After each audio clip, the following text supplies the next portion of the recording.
Police ಮೇಲೆ ನಾವು ಯಾವತ್ತೂ ಪ್ರಶ್ನೆ ಮಾಡ್ತಾ ಇಲ್ಲ, ಯಾಕೆಂದ್ರೆ ಆ ಪೊಲೀಸ್ ಇಲಾಖೆಯಲ್ಲಿ ಸಿಬ್ಬಂದಿನೇ ಇಲ್ಲ. ಕೊಡಿ ಇವರಿಗೆ ಪೊಲೀಸ್ ಡ್ರೆಸ್ ಹಾಕಿ ಕೆಲಸ ಕೊಡಿ, ನೋಟಿಫಿಕೇಶನ್ ಮಾಡಿ. ಮಾನ್ಯ ಗೃಹ ಸಚಿವರು ಬಂದಾಗಿಂದ ನಾನು ನಾಳೆ ಮಾಡ್ತೀನಿ, 2 ದಿನ ಮಾಡ್ತೀನಿ ನೋಟಿಫಿಕೇಶನ್, ಅತಿ ಶೀಘ್ರದಲ್ಲಿ ಮಾಡ್ತೀನಿ, ಮಾಹಿತಿ ತಿಳಿಸ್ಕೊಡ್ತೀನಿ ಹೊರದೇಶಗಳಿಂದ ಅಂತ ಹೇಳ್ಕೊಂಡು ಇದನ್ನೇ 3 ವರ್ಷ ಈಗ ತಿಳ್ಕೊಂಡ್ಬಂದು ಸರ್ ನಾನು ಹೇಳ್ತೀನಿ, ಇವ್ರಿಗೋಸ್ಕರ ನಾನು ಪ್ರಾಣ ಬೇಕಾದ್ರೆ ಕೊಟ್ಟು ಅವ್ರ ಜೊತೆ ನಾನು ಇಟ್ಕೊಂಡಿಲ್ಲ. ನಮ್ಮ ಸ್ಕೂಲು 676 ಸ್ಕೂಲ್ ಕ್ಲೋಸ್ ಮಾಡಿದ್ದಾರೆ ಸರ್. ಇವತ್ತು ಇಲ್ಲಿ ಓಡಾಡೋದೆಲ್ಲ ಬಡವ ಮಕ್ಕಳು.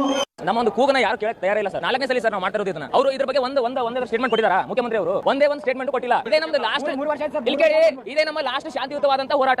ಇದೇ ಲಾಸ್ಟ್. ಇನ್ ನೆಕ್ಸ್ಟ್ ಮಾಡಿದ್ರೆ ಕ್ರಾಂತಿನೇ ಆಗುದು. ವಿರೋಧ ಪಕ್ಷ ಹಿಂದ್ಗಡೆ ಸೈಲೆಂಟ್ ಆಗಿರಪ್ಪ.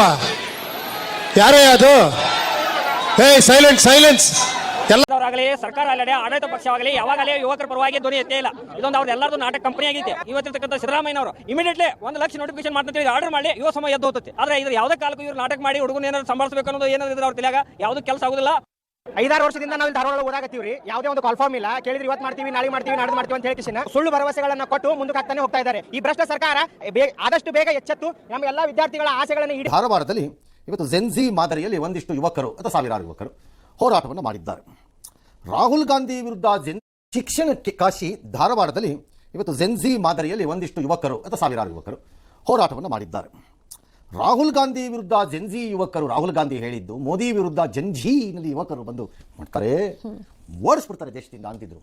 ಇಲ್ಲಿ ಅವ್ರ ಪಕ್ಷದ ವಿರುದ್ಧನೇ ಜೆನ್ಜಿ ಬಂದಂಗಿದೆ. ಈಗ ಯಾರನ್ನ ಓಡಿಸಬೇಕು?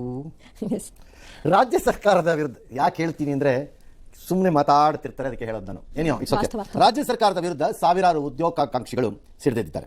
ಹಾಗೆ ನೋಡಿದ್ರೆ ಧಾರವಾಡದ ಈ ಗುಂಪು ಅಂದ್ರೆ ಈ ಯುವಕರ ಗುಂಪು ಚೆನ್ನಾಗಿ ಸಂಘಟಿತರಾದಂಗೆ ಕಾಣಿಸ್ತಿದೆ ನನಗೆ.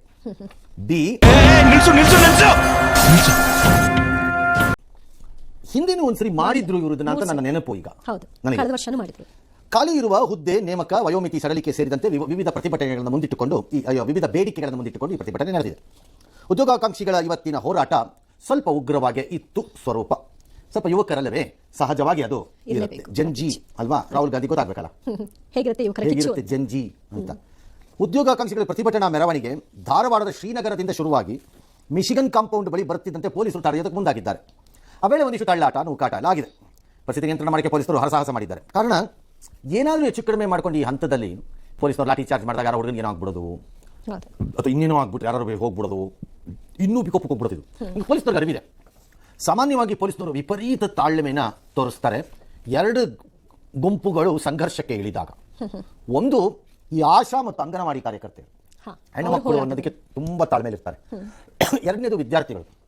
ಹೋಗಲ್ಲ ವಿದ್ಯಾರ್ಥಿಗಳ ಮೇಲೆ ಅಷ್ಟು ಸುಲಭವಾಗಿ ನೋ ದಿ ರಿಪರ್ಕಷನ್ಸ್, ಅದರಿಂದ ಏನಾಗತ್ತೆ ನಾಳೆ ಅಂತ.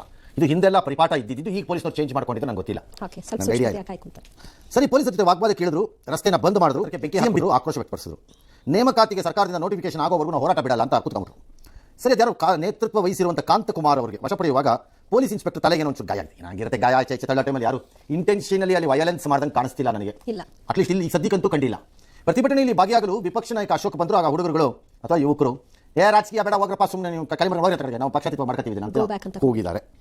ಜಿಲ್ಲಾಧಿಕಾರಿ ಅವರು ಯಾರು ಸ್ನೇಹಲ್ ಅವರು ಹೋಗಿ ಉದ್ಯೋಗದ ಭರವಸೆ ಕೊಟ್ಟರು.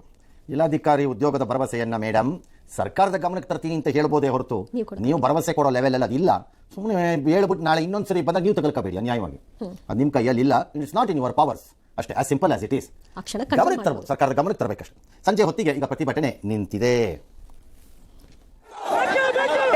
ಬೇಗ ಬೇಗ ನಮ್ಮ ಸರ್ಕಾರ ಬಂದ್ರೆ ವರ್ಷಕ್ಕಿಂತಿಷ್ಟು ಉದ್ಯೋಗ ಸೃಷ್ಟಿ ಮಾಡ್ತೀವಿ ಅಂತ ಹೇಳಿದವರಿಗೆ ಯಾಕೆ ಆಗ್ತಿಲ್ಲ? ಓಕೆ, ಹೇಳ್ತಾರೆ ಭ್ರಷ್ಟ ಸರ್ಕಾರಗಳು ನನಗೆ ಕಂಪ್ಲೀಟ್ಲಿ ಆಕ್ಸೆಪ್ಟ್. ನಮ್ಮ ಹುಡುಗರ ಜೊತೆ ನಾಟಕಕಾರರು ನಾನು ಸಂಪೂರ್ಣ ಒಪ್ಕೋತೀನಿ. ಇವರ ನಾಟಕಕಾರರು ಎಲ್ಲರೂ ಯಾರು ಬಂದ್ರು ಎಲ್ಲರೂ ಯಾಮಾರಿಸೋರು ಎಕ್ಸ್ಪರ್ಟ್ಸು, ಅನುಮಾನನೇ ಇಲ್ಲ. ಲೂಟಿ ಹೊಡ್ಕೊಂಡು ಬರೀ ತನ್ನ ಮನೆ, ತನ್ನ ಹೆಂಡತಿ, ಮೈದಾ, ನಾದ್ನಿ, ಮಕ್ಕಳು, ಮೊಮ್ಮಕ್ಕಳು, ಮರಿಮಕ್ಕಳನ್ನ ತಗೊಂಡು ಉತ್ತರ ಕರ್ನಾಟಕದವರು ಬಂದು ಬೆಂಗಳೂರಿನಲ್ಲಿ ಆಸ್ತಿಯನ್ನು ಮಾಡುವು.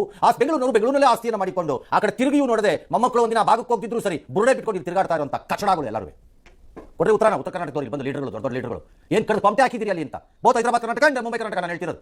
ಬೆಂಗಳೂರು ಬಂದು ಅವ್ರ ಆಸ್ತಿಗಳು ತೋರಿಸ್ತೀವಿ ಒಬ್ಬ ಬಂದುವೆ ಏನೇನು ಮಾಡಿಟ್ಟಿದ್ದಾನೆ ಇಲ್ಲಿ ಅಂತ. ತನ್ನ ಮಕ್ಕಳು ಮೊಮ್ಮಕ್ಕಳನ್ನ ವಾಪಸ್ ಉತ್ತರ ಕರ್ನಾಟಕಕ್ಕೂ ಹೈದರಾಬಾದ್ ಕರ್ನಾಟಕಕ್ಕೂ ಕರ್ಕೊಂಡು ಹೋಗೋಕ್ಕೆ ಯೋಗ್ಯತೆ ಇಲ್ಲದೆ ಇರೋನು ಮಾತಾಡ್ತಾನೆ ಬಂದು ಇವತ್ತಿಲ್ಲ ಎಲ್ಲ ಕಡೆ ಅಯೋಗ್ಯರು ತಗೊಂಬಂದು. ಹಾಗಾಗಿ ನನಗೆ ಯಾವ ಅನುಮಾನನೂ ಇಲ್ಲ ಹುಡುಗರ ಆಕ್ರೋಶದ ವಿಚಾರದಲ್ಲಿ. ಅದನ್ನು ನನಗೆ ಅನುಮಾನ ಇಲ್ಲ. But there is a problem.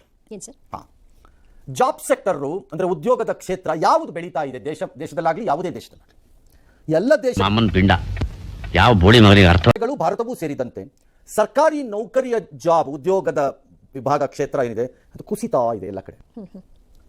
Private side particularly service sector side ಅಲ್ಲಿ ಬೆಳೀತಾ ಇದೆ ಜಾಬ್ಸ್. ಈಗ ನಿಮ್ಗೆ ಐಟಿನೂ ಅಲ್ಲ, ಓಕೆ ಈಗ highest growth rate of job creation ಆಗ್ತಾ ಇರೋದು ಸರ್ವಿಸ್ ಸೆಕ್ಟರ್ಸ್ ಅಲ್ಲಿ. ಇಟ್ ಮೇ ಬಿ ಎನಿಥಿಂಗ್, ಯಾವ್ದು ಬೇಕಾದ್ರೂ ಇರ್ಬೋದು. ಹಾಗಾಗಿ ಇಲ್ಲೊಂದು ದೊಡ್ಡ ಸಮಸ್ಯೆ ಇದೆ. ಈಗ 2 ವಾದ ಇದೆ ಸರ್ಕಾರಿ ಉದ್ಯೋಗಗಳನ್ನು ಸೃಷ್ಟಿ ಮಾಡುವ ವಿಚಾರದಲ್ಲಿ.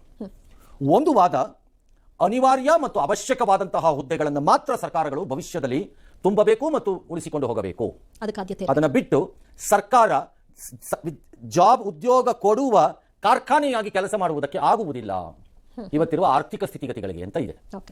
ಕಾರಣ ಈಗಾಗಲೇ ಸಂಬಳ, ಸಾರಿಗೆ ಮತ್ತು ಪಿಂಚಣಿ ಅಥವಾ ಡ್ಯಾಶ್ಗಳು ಆ ಪರಿಪ್ರಮಾಣದ ಹಣವನ್ನ ಬಜೆಟ್ನಲ್ಲಿ ಕಿತ್ಬಿಟ್ಟಿದೆ ಆಚೆಗೆ ಅಂತ ಒಂದು ವಾದ. ಹಾಗಾಗಿ ಈ ಹುಡುಗರುಗಳಿಗೆ ಒಂದನ್ನ ಈ ರಾಜಕಾರಣಿಗಳು ಮಾಡಿರೋ ಮೋಸ ಏನು ಅಂದ್ರೆ